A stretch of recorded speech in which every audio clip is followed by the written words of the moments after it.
నమస్కారం ETV news కి స్వాగతం ముందుగా ముఖ్యాంశాలు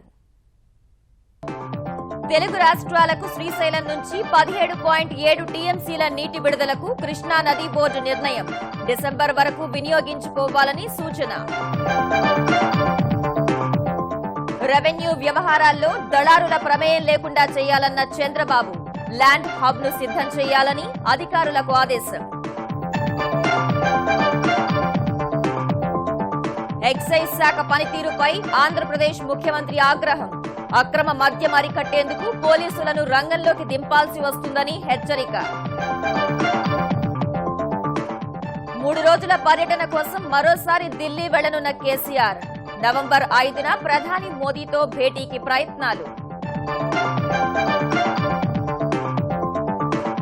మిషన్ కాకతీయ రెండో దశ పనులు చేపట్టేందుకు రంగం సిద్ధం 1000 కోట్లు నిధులిచ్చేందుకు తెలంగాణ ఆర్థిక శాఖ అంగీకారం పట్టణ ప్రాంతాల్లో నిర్మాణ ప్రాజెక్టుల అనుమతులు వేగవంతానికి కేంద్రం చర్యలు వచ్చే నెలాఖరులోపు అవసరమైన నోటిఫికేషన్లు జారీ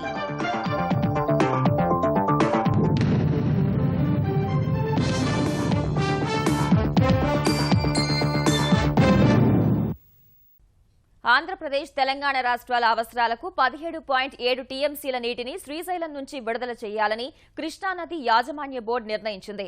కృష్ణా డెల్టా, సాగర్ కుడి, ఎడమ కాలువలు, హంద్రీనీవా, హైదరాబాద్ తాగునీటి అవసరాలకు డిసెంబర్ వరకు ఈ నీటిని వినియోగించుకోవాల్సి ఉంటుంది. తర్వాత జూన్ వరకు తాగునీటి అవసరాలకు నీటిని విడుదల చేయనున్నారు. శ్రీశైలంలో 790 అడుగుల మట్టం వరకు నీటిని వినియోగించుకోవాలని హైదరాబాద్లో జరిగిన కృష్ణానది యాజమాన్య బోర్డు సమావేశంలో నిర్ణయం తీసుకున్నారు. ఈ సమావేశంలో 2 రాష్ట్రాలు తమ అవసరాలను బోర్డు ముందు ఉంచగా నాగార్జున సాగర్లో నీటి మట్టం 509.2 అడుగులకు చేరినందున ఇంతకు మించి విడుదల చేయడం సాధ్యం కాదనే నిర్ణయానికి వచ్చారు. శ్రీశైలంలో 846 అడుగుల నీటి మట్టం ఉండగా 790 అడుగుల వరకు నీటిని తీసుకుంటే 40 టీఎంసీల నీటిని వినియోగించుకోవడానికి అవకాశం ఉంటుందని అంచనా వేశారు. 796 అడుగుల వరకు వినియోగించుకోవాలా లేదా 790 అడుగుల వరక అన్న దానిపై చర్చ జరిగింది. 790 అడుగుల వరకు వినియోగించుకోవాలని సూత్రప్రాయంగా నిర్ణయం తీసుకున్నా దీనిపై డిసెంబర్లో మళ్లీ చర్చించి తుది నిర్ణయం తీసుకోనున్నారు. శ్రీశైలం నుంచి విడుదల చేయాలని నిర్ణయం తీసుకున్న 17.7 టీఎంసీల్లో 14.7 టీఎంసీల నీటిని నాగార్జున సాగర్ కు విడుదల చేస్తారు. ఇక్కడ నుంచి కృష్ణా డెల్టాకు 5 టీఎంసీలు, నాగార్జున సాగర్ కుడి కాలువకు 4 టీఎంసీలు విడుదల చేస్తారు. సాగర్ ఎడమ కాలువ కింద తెలంగాణకు 2.5 టీఎంసీలు ఇస్తారు. ఇదే సమయంలో ఈ కాలువ కింద కృష్ణా జిల్లాలో అవసరాలకు ఆంధ్రప్రదేశ్ 2 టీఎంసీల నీటిని తీసుకుంటుంది. హైదరాబాద్ తాగునీటి అవసరాలకు నవంబర్లో 1.2 టీఎంసీలు విడుదల చేస్తారు. ప్రతి నెల 1.2 టీఎంసీలు అవసరం కాబట్టి ఈ మేరకు విడుదల చేయనున్నారు. హంద్రీనీవాకు 5 టీఎంసీల నీటిని విడుదల చేయాలని ఆంధ్రప్రదేశ్ సర్కారు కోరగా నీటి మట్టం సహకరించదని 3 టీఎంసీలు విడుదల చేసేలా నిర్ణయం జరిగినట్లు సంబంధిత వర్గాలు తెలిపాయి. దీన్ని నేరుగా శ్రీశైలం నుంచే విడుదల చేస్తారు. ఇప్పటి వరకు కృష్ణా డెల్టాలో 28.47 టీఎంసీల నీటి వినియోగం జరిగింది. ఇది కూడా నాగార్జున సాగర్, ప్రకాశం బ్యారేజీ మధ్య లభ్యమైన నీరే. రెవెన్యూ శాఖ వ్యవహారాల్లో దళారుల ప్రమేయం ఉండటానికి వీల్లేదని ఆంధ్రప్రదేశ్ ముఖ్యమంత్రి చంద్రబాబు స్పష్టం చేశారు. శాఖకు సంబంధించిన దస్త్రాలన్నీ ప్రజలకు అందుబాటులో ఉంచాలని ఆదేశించారు. అలాగే నిర్ణీత కాల పరిమితిలో రికార్డులు సవరించాలన్నారు. నవంబర్ 1 నుంచి 15 వరకు మలివిడత మీ ఇంటికి మీ భూమి నిర్వహిస్తున్నందున ఈ కార్యక్రమంపై సీఎం సమీక్ష చేశారు. మీ ఇంటికి మీ భూమి మొదటి విడతలో పెండింగ్లో ఉన్న 59,658 సర్వే దరఖాస్తులు, 35,983 మ్యూటేషన్ దరఖాస్తులను నిర్ణీత కాల వ్యవధిలో పరిష్కరించాలని ఆంధ్రప్రదేశ్ ముఖ్యమంత్రి చంద్రబాబు రెవెన్యూ అధికారులను ఆదేశించారు. నవంబర్ 1 నుంచి 15 వరకు జరగనున్న రెండో విడత మీ ఇంటికి మీ భూమి గ్రామ సభల్లో దరఖాస్తులు స్వీకరించి ఆ మేరకు రికార్డులు సవరించాలని సూచించారు. మొదటి దశలో దరఖాస్తులు చేసుకుని 10 లక్షల మందికి మరో అవకాశం ఇవ్వాలని, ఇప్పటికే దరఖాస్తు చేసుకున్న 11 లక్షల మందికి సవరించిన రికార్డులు అందించాలని స్పష్టం చేశారు. మధ్యవర్తులు, దళారుల ప్రమేయం లేకుండా పట్టాదారులు స్వచ్ఛందంగా ముందుకొచ్చి రికార్డులను సవరించుకునేలా చైతన్యం చేయాలని నిర్దేశించారు. మొదటి విడతలో వచ్చిన 10,77,000 ఫిర్యాదుల్లో 8,95,000 సమస్యలు పరిష్కరించిన రెవెన్యూ సిబ్బందిని ముఖ్యమంత్రి అభినందించారు. పంచాయతీల్లో అడంగల్ కాపీని ఉంచి జన్మభూమి కమిటీకి కూడా ఒక కాపీ ఇవ్వాలని సూచించారు. అలాగే ప్రభుత్వ భూముల వివరాలు పరిశీలించాలని, దేవాదాయ, వక్ఫ్, అటవీ భూముల వివరాలను సరిపోల్చుకోవాలని చెప్పారు. అన్ని రకాల భూముల వివరాలతో ల్యాండ్ హబ్ రూపొందించాలని స్పష్టం చేశారు. జీఐఎస్, జీపీఎస్ లను అనుసంధానం చేసి ఆన్లైన్లో చూసుకునేలా దీన్ని తీర్చిదిద్దాలన్నారు. రెవెన్యూ శాఖపై చంద్రబాబు వరాలు కురిపించారు. అసిస్టెంట్ డైరెక్టర్ ఆఫ్ సర్వే, తహసీల్దార్లకు వాహనాల అద్దె భత్యాన్ని 25,000కు పెంచారు. మండల కార్యాలయాల్లో కొత్త కంప్యూటర్ల కొనుగోలుకు 5 కోట్లు మంజూరు చేశారు. అన్ని మండలాల్లో పొరుగు సేవల ద్వారా కంప్యూటర్ ఆపరేటర్ల నియామకానికి పచ్చజెండా ఊపారు. తక్షణం 200 సర్వేయర్ పోస్టుల భర్తీకి అంగీకారం తెలిపారు. ఆంధ్రప్రదేశ్లో ఎక్సైజ్ శాఖ పనితీరుపై ముఖ్యమంత్రి చంద్రబాబు మరోసారి తీవ్ర ఆగ్రహం వ్యక్తం చేశారు. విజయవాడలోని తన కార్యాలయంలో ఆదాయ ఆర్జన శాఖలపై సమీక్ష నిర్వహించిన చంద్రబాబు ప్రభుత్వ ఆదాయానికి నష్టం జరిగేలా మద్యం అమ్మకాలు జరుగుతుంటే చోద్యం చూస్తున్నారా అంటూ ఎక్సైజ్ శాఖ మంత్రి కొల్లు రవీంద్ర అధికారులను ప్రశ్నించారు. తమకు కావాల్సిన చోట పోస్టింగ్ కోసం అధికారులు పైరవీల కోసం తిరిగారని పేర్కొన్నారు. పనితీరు మారకపోతే పోలీసులను రంగంలోకి దింపాల్సి వస్తుందని హెచ్చరించారు. పనితీరు అధ్వానంగా ఉన్నవారిని పక్కన పెట్టాలని, సమర్థులను వారి స్థానంలో నియమించాలని మంత్రి కొల్లు రవీంద్రను చంద్రబాబు ఆదేశించారు. ఎక్సైజ్, గనులు, అటవీ శాఖల రాబడి ఆశించిన మేరకు లేదని, రాజధాని అమరావతి నిర్మాణ పనులు మొదలవుతున్న నేపథ్యంలో రాబడి మరింత మెరుగుపడాలని సూచించారు. రెండో అర్ధ సంవత్సరంలో ఆదాయ వృద్ధి రేటు 11% ఉండాలని లక్ష్యం విధించారు. తెలంగాణ ముఖ్యమంత్రి కేసీఆర్ నవంబర్ 5న ప్రధాని నరేంద్ర మోదీతో భేటీ కానున్నారు. ఈ మేరకు సమయం కోరినట్లు సమాచారం. వచ్చే నెలలో 3 రోజులు పర్యటనకు కేసీఆర్ ఢిల్లీ వెళ్లనున్నారు. చాలా రోజుల నుంచి కేసీఆర్ ప్రధానితో భేటీ కాలేదని, మనసు విప్పి మాట్లాడే విషయాలు చాలా ఉన్నాయని ముఖ్యమంత్రి సన్నిహిత వర్గాలు పేర్కొన్నాయి. రాష్ట్రంలో చేపట్టిన సంక్షేమ పథకాలు, సమస్యలు ఎదుర్కొన్న తీరును ప్రధానికి ముఖ్యమంత్రి వివరించనున్నారు. విభజనకు సంబంధించిన సమస్యలు పరిష్కారం కానందున పరిపాలనా పరంగా ఎదురయ్యే ఇబ్బందులు కూడా ప్రధాని దృష్టికి తీసుకెళ్లే అవకాశం ఉంది. 3న కేంద్ర హోంమంత్రి రాజ్నాథ్ సింగ్ నేతృత్వంలో జరిగే తీవ్రవాద ప్రాబల్య రాష్ట్రాల సమావేశంలో కేసీఆర్ పాల్గొననున్నారు. 4న వరల్డ్ ఎకనామిక్ ఫోరం సమావేశంలో పాల్గొంటారు. బీహార్ ఎన్నికలు పూర్తి కానున్న నేపథ్యంలో మరికొందరు కేంద్ర మంత్రులను కూడా తెలంగాణ ముఖ్యమంత్రి కలిసే అవకాశాలున్నాయి. ఈ మేరకు కేసీఆర్ పర్యటన షెడ్యూల్ ఖరారవుతున్నట్లు సన్నిహిత వర్గాలు తెలిపాయి. తెలంగాణలో మిషన్ కాకతీయ 2వ దశ పనులు చేపట్టడానికి రంగం సిద్దమైంది. దీని కింద ఒక్కో మండలంలో చేపట్టాల్సిన 20% పనులను గుర్తించే ప్రక్రియను నీటిపారుదల శాఖ కార్యాచరణ ప్రారంభించింది. తొలి దశ అనుభవాలను పరిగణనలోకి తీసుకుని మలి దశలో మరింత మెరుగ్గా పనులు చేయాలని యోచిస్తోంది. దీనిపై నవంబర్ 2న తెలంగాణ నీటిపారుదల శాఖ మంత్రి హరీష్ రావు ఆధ్వర్యంలో హైదరాబాద్లో విస్తృత స్థాయి సమావేశం జరగనుంది. 2015-16 ఆర్థిక సంవత్సరంలో బడ్జెట్ కేటాయింపులకు తగ్గట్లుగా పనులు మంజూరు చేశారు. రెండో దశలో 1000 కోట్ల నిధులకు ఆర్థిక శాఖ అంగీకరించింది. నిబంధనల ప్రకారం 1000 కోట్లకు ఆర్థిక శాఖ అనుమతిస్తే 1.5 రెట్ల పనులు చేపట్టడానికి అవకాశం ఉంది. ఈ నేపథ్యంలో సుమారు 1500 కోట్ల విలువైన పనులకు అనుమతులిచ్చి వీలైనంత త్వరగా ప్రారంభించేందుకు నీటిపారుదల శాఖ కసరత్తు చేస్తోంది. ఈ పనులకు బిల్లులు మాత్రం వచ్చే ఆర్థిక సంవత్సరంలో చెల్లిస్తారు. ఇంటర్మీడియట్ కళాశాలల్లో డిసెంబర్ 31లోగా బయోమెట్రిక్ పరికరాలు, సీసీ కెమెరాలను ఏర్పాటు చేయాలని తెలంగాణ ప్రభుత్వం నిర్ణయించింది. విశ్వవిద్యాలయాలు, ఇంజనీరింగ్, ఇతర వృత్తి విద్య, డిగ్రీ కళాశాలల్లో డిసెంబర్ నెలాఖరులోగా వీటిని ఏర్పాటు చేయాలని ఇదివరకే ప్రకటించిన ప్రభుత్వం ఇంటర్మీడియట్ కళాశాలలకు అది వర్తింప చేయాలని నిర్ణయించింది. తెలంగాణలోని ప్రభుత్వ డిగ్రీ, పాలిటెక్నిక్ కళాశాలల్లో బయోమెట్రిక్ పరికరాలు, సీసీ కెమెరాలను ఏర్పాటు చేసేందుకు 5 కోట్ల రూపాయల అంచనాతో ఇప్పటికే కళాశాల, సాంకేతిక విద్యాశాఖ ప్రభుత్వానికి ప్రతిపాదనలు పంపింది. ప్రైవేట్ కళాశాలలు సొంత ఖర్చులతో వీటిని ఏర్పాటు చేసుకోవాల్సి ఉంటుంది. రోడ్డు ప్రమాదాల్లో ప్రాణ నష్టం నివారించేందుకు శిరస్త్రాణం నిబంధన అమలుపై 4 నెలలుగా వేచి చూసే ధోరణి అవలంబించిన ఆంధ్రప్రదేశ్ రవాణా శాఖ నవంబర్ 1 నుంచి దీన్ని కఠినంగా అమలు చేయాలని నిర్ణయించింది. ప్రమాదాలు జరిగిన సమయంలో మరణిస్తున్న వారిలో ఎక్కువ మంది ద్విచక్ర వాహనదారులే ఉండటం వల్ల ప్రభుత్వం ఈ మేరకు నిర్ణయించింది. త్వరలో వెనక కూర్చున్న వాడు కూడా హెల్మెట్ ధరించాలనే నిబంధన విధిస్తామని రవాణా శాఖ కమిషనర్ బాలసుబ్రహ్మణ్యం వెల్లడించారు. వచ్చే ఏడాది నుంచి వాహన సేవల్ని ఆన్లైన్ విధానంలోకి మారుస్తున్నట్టు తెలిపారు.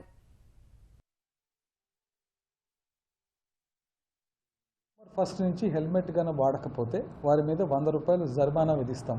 రెండోసారి తప్పు చేస్తే బండి సీజ్ చేసుకొని లైసెన్స్ క్యాన్సిలేషన్ పెడతామండి. వేరే నాసిరకం హెల్మెట్స్ వాడుతున్నప్పుడు మీరు దాన్ని ఎట్లా డబ్బులు పెట్టుకుంటున్నారు, అది మిమ్మల్ని ప్రొటెక్ట్ చేయదు. ఐఎస్ఏ మార్క్ హెల్మెట్ వాడితేనే మేము యాక్సెప్ట్ చేస్తామండి హెల్మెట్ ధరించినట్టు. సో వాళ్ళు వేరే నాసిరకం హెల్మెట్ వీధి చివరి నుండే హెల్మెట్ కొనుక్కొని పెట్టుకుంటే స్టిల్ వాళ్ళకి జరిమానా పడుతుంది అనమాట. ఎందుకంటే అది హెల్మెట్గా మేము గుర్తించం దాన్ని. రాజధాని అమరావతి నిర్మాణం, ఇతర అవసరాలకు అటవీ భూమిని డీనోటిఫై చేయాలన్న ఆంధ్రప్రదేశ్ ప్రభుత్వం విజ్ఞప్తి మేరకు ఆ దిశగా కేంద్రం చర్యలు చేపట్టింది. కృష్ణా జిల్లాలోని 23 అటవీ బ్లాకుల పరిధిలో 9,056 హెక్టార్లు, గుంటూరు జిల్లాలోని 13 బ్లాకుల పరిధిలో 10,200 హెక్టార్లు డీనోటిఫై చేయాలని కేంద్రానికి ఆంధ్రప్రదేశ్ ప్రతిపాదనలు పంపింది. వీటిలో ఇంద్రకీలాద్రికి చెందిన 59 హెక్టార్ల భూమి ఉంది. ప్రతిపాదిత బ్లాకుల్లో వృక్ష సంపద ఏ మేరకు ఉంది, ఏ రకాల చెట్లు, మొక్కలు ఉన్నాయి, గడ్డి, కంప చెట్లు, పొదలతో కూడిన అటవీ ప్రాంతం ఉందా, ఏ రకాల వన్య ప్రాణులు ఉన్నాయనే అంశాలను పరిశీలించి వారంలోగా నివేదిక అందజేయాలని ఆంధ్రప్రదేశ్ను కేంద్రం ఆదేశించింది. దీనిపై కృష్ణా, గుంటూరు జిల్లాల్లో సోమవారం నుంచి నమూనా సర్వే ప్రారంభమైంది. 2 జిల్లాల పరిధిలోని అటవీ ప్రాంతంలో చిరుత పులులు, జింకలు, కణుజులు, అడవి పందులు, ముళ్ల పందులు, నెమళ్లు ఉన్నాయని అటవీ అధికారులు ప్రాథమికంగా గుర్తించారు. మహారాష్ట్రలో నిర్మించిన బాబ్లీ ప్రాజెక్టు గేట్లు 4 నెలల విరామం తర్వాత మళ్లీ ఇవాళ మూతపడనున్నాయి. సుప్రీంకోర్టు తీర్పు ప్రకారం జులై 1న గేట్లు ఎత్తి మళ్లీ అక్టోబర్ 29న మూసివేయాల్సి ఉంది. ఈ మేరకు మహారాష్ట్ర, తెలంగాణకు చెందిన నీటిపారుదల శాఖ అధికారుల సమక్షంలో బాబ్లీ గేట్లను మూసివేయనున్నారు. ఈ పరిణామంతో ఎస్ఆర్ఎస్పీ ప్రాజెక్టుకు నేటి నుంచి వచ్చే ఏడాది జూన్ 30 వరకు ఎగువ ప్రాంతం నుంచి చుక్క నీరు కూడా వచ్చే పరిస్థితి లేదు. ఇప్పటికే డెడ్ స్టోరేజీకి చేరువలో ఉన్న ఎస్ఆర్ఎస్పీ తాజా పరిణామంతో పూర్తిగా వట్టిపోనుంది. గేట్లు తెరిచి ఉంచిన 4 నెలల్లో ఎస్ఆర్ఎస్పీలోకి మహారాష్ట్ర నుంచి చుక్క నీరు రాకపోగా ఇప్పుడు పరిస్థితి మరింత దయనీయంగా మారనుంది. ప్రాజెక్టు గరిష్ట నీటి నిల్వ సామర్థ్యం 90.31 టీఎంసీలు కాగా ప్రస్తుతం 7.57 టీఎంసీలు నీరు మాత్రమే నిల్వ ఉంది. ఇందులో 5 టీఎంసీల నీరు డెడ్ స్టోరేజీకి కేటాయించగా మిగిలిన 2 టీఎంసీల నీరు తాగునీటి అవసరాలకు ఉపయోగించనున్నారు. వర్షాభావ పరిస్థితులతో హైదరాబాద్కు ఎదురవుతున్న మంచినీటి కొరతను తీర్చేందుకు ప్రత్యామ్నాయ మార్గాలు చూస్తున్నామని తెలంగాణ వాణిజ్య పన్నుల శాఖ మంత్రి తలసాని శ్రీనివాస్ యాదవ్ తెలిపారు. జలమండలి అధికారులతో మంచినీటి అవసరాలు, లభ్యతపై ఆయన సమీక్షించారు. ఉస్మాన్ సాగర్, హిమాయత్ సాగర్, మంజీరా, సింగూరు జలాశయాల్లో నీటి మట్టం తగ్గిపోయిందని, వేసవిలో నీటి కొరతను కృష్ణా 3వ దశ, గోదావరి 1వ దశ ద్వారా భర్తీ చేస్తామని మంత్రి ధీమా వ్యక్తం చేశారు. అయితే నీటి కొద్దిగా ఇబ్బంది వచ్చే మాట వాస్తవం అయినప్పటికీ మనకు కృష్ణా ఫేజ్ 1, ఫేజ్ 2 తర్వాత థర్డ్ ఫేజ్ 45 MGD ఆల్రెడీ రావడం జరిగింది. ఇంకొక 45 లీగల్స్ ప్రాబ్లం వలన వీలైనంత తొందరగా అది కంప్లీట్ చేయాలనేటువంటి ఉద్దేశంతో గోదావరి కూడా మనకు డిసెంబర్ మాసం లోపల ప్లానింగ్ చేయడం జరుగుతుంది. అయితే వచ్చే వేసవి కాలంలో కన్జ్యూమర్స్, ప్రజలు ఎటువంటి ఇబ్బందులు పడకుండా అన్ని ప్రికాషన్స్ తీసుకోవడం జరుగుతుందని చెప్పి నేను ఈ సందర్భంగా తెలియజేస్తా ఉన్నాను. ఆంధ్రప్రదేశ్లో కందిపప్పు ధరల నియంత్రణపై మిల్లర్లు, టోకు వర్తకుల సంఘాలతో ఏపీ ప్రభుత్వం జరిపిన చర్చలు ఫలించాయి. నవంబర్ 15 వరకు కిలో కందిపప్పు 140 రూపాయలకు విక్రయించేలా మిల్లుల యజమానులు, టోకు వర్తకుల సంఘం అంగీకరించింది. చిల్లరగా కందిపప్పు విక్రయాలను ఆయా జిల్లాల సంయుక్త కలెక్టర్లతో సమీక్షించి చర్యలు చేపట్టాలని ఆదేశించనున్నట్టు ఆంధ్రప్రదేశ్ పౌర సరఫరాల శాఖ మంత్రి పరిటాల సునీత వెల్లడించారు. క్వాలిటీ ఏది పడితే అది లేకోకుండా మంచి క్వాలిటీ కందిపప్పు అమ్మమని వాళ్ళని ఒకసారి రిక్వెస్ట్ చేస్తేనే వాళ్ళు కూడా ప్రభుత్వానికి మంచి పేరు రావాలంటే, మీకందరికీ కూడా మంచి పేరు రావాలంటే తప్పకుండా మాకు ₹1 లాస్ అయినా పర్వాలేదు, మంచి కందిపప్పే 140 రూపాయలు కేజీ మేము అమ్ముతామని కూడా వాళ్ళు కూడా చెప్పారు. సో ఏపీలో ఉన్నటువంటి ఈ దాల్ మిల్స్ వాళ్ళకి, హోల్సేల్ అందరికి కూడా ఈ సందర్భంగా మీ అందరికీ తెలియజేస్తున్నాను. మీ కౌంటర్లో కానివ్వండి, మిల్స్ దగ్గర కానివ్వండి, హోల్సేల్ దుకాణాల్లో కానివ్వండి, అందరూ కూడా ఈ రోజు నుంచి వచ్చే నెల 15వ తారీఖు వరకు 140 రూపాయలు మాత్రమే అమ్మవలసిందిగా మిమ్మల్ని అందరినీ కూడా నేను ప్రభుత్వం తరఫున, మన అసోసియేషన్ తరఫున మిమ్మల్ని కోరుతున్నాను. వచ్చే ఏడాది జూన్ కల్లా పట్టిసీమ పనులు, కాలువ పనులు పూర్తి చేస్తామని ఆంధ్రప్రదేశ్ జలవనరుల శాఖ మంత్రి దేవినేని ఉమామహేశ్వరరావు వెల్లడించారు. పశ్చిమ గోదావరి జిల్లా పెదవేగి మండలంలోని జానంపేట వద్ద నిర్మించిన అక్వా డెక్ను ఆయన రాత్రి పరిశీలించారు. రైతుల కళ్లలో ఆనందం చూస్తుంటే ఎన్ని కోట్లైనా అప్పు తెచ్చి ప్రాజెక్టుల్ని పూర్తి చేస్తామని తెలిపారు. పట్టిసీమలో అవినీతిపై ప్రతిపక్షాల ఆరోపణలను కొట్టిపారేశారు. నీళ్లు కృష్ణకు రాదని తెలిసి కూడా 8 లక్షల ఎకరాలు వేశారు. ఇక 2 తళ్ళు, 1 తడో 2 తళ్ళో ఇస్తే 30 బస్తాలు వస్తాయి. కష్టకాలంలో రైతుల్ని కాపాడుకుంటూ, మంచినీటి అవసరాలు కాపాడుకుంటూ పనులు పరిగెత్తించాలి. ఆ విధంగా ముందుకెళ్తా ఉంటే కాంగ్రెస్ పార్టీ, వైఎస్ఆర్ కాంగ్రెస్ పార్టీ వేల కోట్లు పందికొక్కులా తిని పచ్చకామెర్లలాగా మా మీద కూడా అవినీతి ఆరోపణలు చేయాలని విశ్వ ప్రయత్నం చేశారు. ఆంధ్రప్రదేశ్లో ఉపాధ్యాయుల బదిలీ ఉత్తర్వులు విడుదల చేసినట్లు ఏపీ మానవ వనరుల శాఖ మంత్రి గంటా శ్రీనివాసరావు ప్రకాశం జిల్లా ఒంగోలులో ప్రకటించారు. తొలి విడతగా ప్రకాశం, కడప, గుంటూరు, పశ్చిమ గోదావరి జిల్లాలకు సంబంధించిన ఉపాధ్యాయుల బదిలీల జాబితా విడుదలైందని, మిగిలిన జిల్లాలకు చెందిన జాబితాలను విడతల వారీగా ప్రకటిస్తామని మంత్రి తెలిపారు. 22,750 మంది టీచర్స్ ఈ ట్రాన్స్ఫర్స్కి అప్లై చేసుకున్నారు. 47,965 మంది రిక్వెస్ట్ ట్రాన్స్ఫర్స్ పెట్టుకున్నారు. 14,790 మంది కంపల్సరీ ట్రాన్స్ఫర్స్లో ఉన్నారు. వెబ్ ఆప్షన్స్ ఉన్న వాళ్ళు 62,602 మంది వెబ్ ఆప్షన్స్ ద్వారా అప్లికేషన్స్ పెట్టుకున్నారు. అవి ఒక 15,325 మంది ఇటువంటి రాంగ్ క్లైమ్స్ పెట్టారని చెప్పారు. ఈ రాంగ్ క్లైమ్స్ మీద గవర్నమెంట్ చాలా సీరియస్గా రివ్యూ చేస్తా ఉంది. వచ్చే ఏడాది ఫిబ్రవరిలో విశాఖలో జరిగే అంతర్జాతీయ నౌకా విన్యాసం ఇంటర్నేషనల్ ఫ్లీట్ రివ్యూను ప్రతిష్టాత్మకంగా నిర్వహిస్తామని ఆంధ్రప్రదేశ్ ప్రభుత్వ ప్రధాన కార్యదర్శి ఐవైఆర్ కృష్ణారావు వెల్లడించారు. విశాఖ కలెక్టరేట్లో జీవీఎంసీ, రెవెన్యూ, పోలీసు, నౌకాదళం సహా వివిధ శాఖల అధికారులతో సమీక్షించిన ఆయన సుందరీకరణ, నిర్వహణ ఏర్పాట్ల పనుల పురోగతిని తెలుసుకున్నారు. డిసెంబర్ నాటికి పనులు పూర్తి చేయాలన్న ఆయన నవ్యాంధ్ర పర్యాటక సొబగులకు అంతర్జాతీయ ప్రచారం కల్పించే దిశగా ప్రణాళికలు రూపొందించాలని ఆదేశించారు. విశాఖపట్నం ప్రతిష్టను ఇనుమడించేదిగా చేయాలనే దాంట్లో అందరం వీఆర్ ఆల్ వన్. ఏమైనా చిన్నవి వాళ్ళ సమస్యలు, జూనియర్ సమస్యలు ఉంటే వాటిని అకామిడేట్ చేసుకుంటూ, బట్ స్టిల్ దీన్ని సమర్థవంతంగా ఎట్లా నిర్వహించాలి దానికి అనుగుణంగా తీసుకొని పోవడం జరుగుతుంది. Absolutely no problem. మత్స్యకారులకు సంబంధించినటువంటి ఇష్యూస్ అన్నింటినీ పరిగణలోకి తీసుకొని వాటిని ఫ్యాక్టరింగ్ చేస్తాం. బట్ మన ఫ్లీట్ రివ్యూకి ఎట్లాంటి అడ్డం రాకుండా ఆంధ్రప్రదేశ్, తెలంగాణలో విద్యా వ్యవస్థ స్థితిగతులపై, మానవ వనరుల అభివృద్ధిపై ఏర్పాటైన పార్లమెంటరీ కమిటీ అధ్యయనం చేపట్టింది. వివిధ విశ్వవిద్యాలయాలు, విద్యాశాఖ, ఉన్నత విద్యా మండలి అధికారులతో హైదరాబాద్లో సమావేశమైన కమిటీ కేంద్ర ప్రభుత్వం ఆధ్వర్యంలో నడిచే హైదరాబాద్ విశ్వవిద్యాలయం, సిఫెల్ వంటి ప్రముఖ విద్యాలయాల్లో సమస్యలు, అభివృద్ధి ప్రణాళికలను అడిగి తెలుసుకుంది. కేవలం తమ గొప్పతనాన్ని మాత్రమే చెప్పుకునేందుకు యత్నించిన విశ్వవిద్యాలయాలు, అధికారుల తీరును కమిటీ చైర్మన్ సత్యనారాయణ జతియా తప్పుపట్టారు. సమస్యలను తెలియచేస్తే కేంద్రం ద్వారా పరిష్కరించుకునే అవకాశం ఉంటుందన్న ఆయన ఆ దిశలో ఎందుకు సిద్ధం కాలేకపోతున్నారని ప్రశ్నించారు. విశ్వవిద్యాలయాల ద్వారా దేశానికి అవసరమైన మానవ వనరుల అభివృద్ధికి అవకాశాలు మెండుగా ఉన్నాయన్న కమిటీ సభ్యులు ఈ విషయంలో రెండు రాష్ట్రాలు అవలంబించాల్సిన విధానాలను సూచించారు. క్రీడల అభివృద్ధి, క్రీడల్లో రాణిస్తున్న విద్యార్థులకు కల్పించాల్సిన అవకాశాలపై కూడా ఈ భేటీలో చర్చించారు. కడప జిల్లా అనంతపురంలో పర్యాటక రంగం అభివృద్ధి ద్వారా ఉపాధి అవకాశాల కల్పనకు ఆంధ్రప్రదేశ్ ప్రభుత్వం దృష్టి సారించింది. సచివాలయంలో పర్యాటక, దేవాదాయ శాఖ అధికారులతో సమావేశమైన ఆంధ్రప్రదేశ్ దేవాదాయ శాఖ మంత్రి మాణిక్యాలరావు, హిందూపురం శాసనసభ్యులు బాలకృష్ణ డిసెంబర్ 27, 28 తేదీల్లో లేపాక్షి, నంది పేరిట ఉత్సవం నిర్వహించాలని నిర్ణయించారు. జిల్లాలోని దర్శనీయ స్థలాలు, ప్రసిద్ధ ప్రాంతాలకు ప్రాచుర్యం కల్పించేలా కార్యక్రమం నిర్వహణకు బాలకృష్ణ ముసాయిదా సిద్ధం చేశారు. ఉత్సవాల నిర్వహణపై నవంబర్ 9న తుది నిర్ణయం తీసుకుంటామని బాలకృష్ణ వెల్లడించారు. చాలా మంది పక్క రాష్ట్రాల నుంచి, అలాగే ఎంతో మంది విదేశీయులు కూడా వచ్చి పెడుతున్నారు ఇక్కడికి లేపాక్షికి. స్థానిక ఉపాధి అయితేనేమి, లేకపోతే ఎంతో మంది పర్యాటక పరంగా దాన్ని అభివృద్ధి చేయడానికి దాన్ని ఇప్పుడు ఈ డిసెంబర్ 27, 28న ఈ యొక్క లేపాక్షి ఫెస్టివల్ని చాలా ఘనంగా చేసి మన వరల్డ్ హెరిటేజ్ యునెస్కో దాన్ని వాళ్ళ గుర్తింపు కూడా తీసుకొద్దామని ఒక బృహత్ ప్రయత్నంలో ఒక ప్రయత్నం ఇది. పట్టణ ప్రాంతాల్లో నిర్మాణ ప్రాజెక్టులకు అనుమతుల ప్రక్రియ వేగవంతం చేసేలా వాటిని ప్రక్షాళించడానికి వచ్చే నెలాఖరులోపు అవసరమైన ప్రకటనలు జారీ కానున్నాయి. వివిధ మంత్రిత్వ శాఖలతో కేంద్ర పట్టణాభివృద్ధి శాఖ మంత్రి వెంకయ్య నాయుడు సమావేశమై ఈ మేరకు ఈ నిర్ణయం తీసుకున్నారు. పట్టణ ప్రాంతాల్లో వ్యాపార ప్రక్రియ సులభతరం చేయడాన్ని విస్తరించే దిశగా వివిధ మంత్రిత్వ శాఖలు సాధించిన పురోగతిని ఈ భేటీలో సమీక్షించారు. ఇప్పటి వరకు తీసుకున్న చర్యలు, భవిష్యత్తులో చేపట్టబోయే ప్రణాళికలపై చర్చించారు.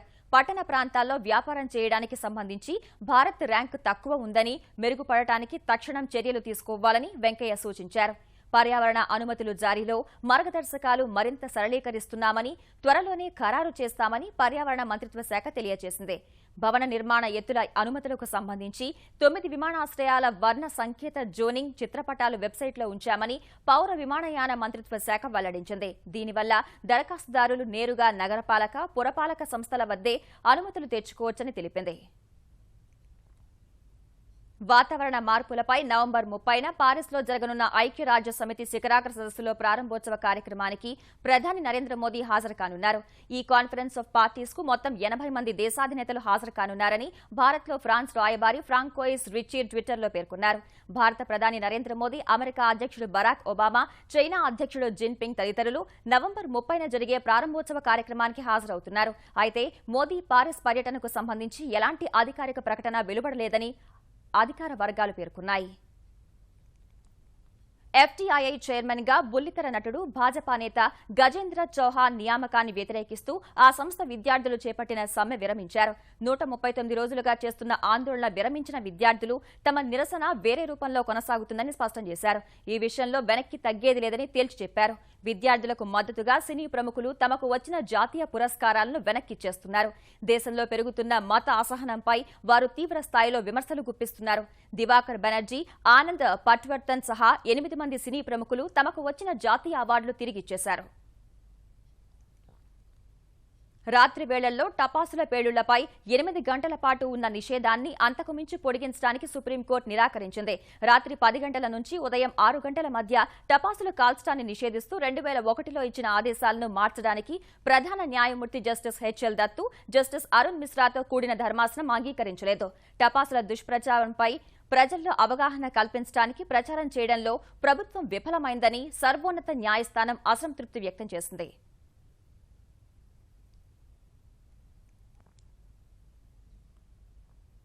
ఈటీవీ న్యూస్ సమాప్తం. నమస్కారం.